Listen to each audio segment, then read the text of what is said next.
ఆకు చాటున పిందెను చూస్తా, సోకు తీగల్లో పండును కోస్తా, నువ్వొస్తే కప్పిస్తా ముద్దుల ముంతమ్మ. ఉక్కపోతకి ఊపిరి పోస్తా, పక్క మేకకు పంట కట్టిస్తా, ముద్దిస్తే బుక్కిస్తా మధ్యల మోతయ్యో.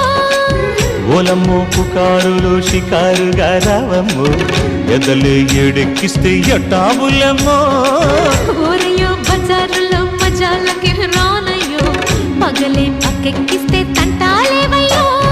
మిట్టిల మీదున్న మిస్సమ్మయ్య సంటే వడ్డీలతో పాటు ఒళ్ళోకి వస్తుంటే పొగరు చిల్లకల్లెగిరి పడ్డనే పడుచు పైటల్లో.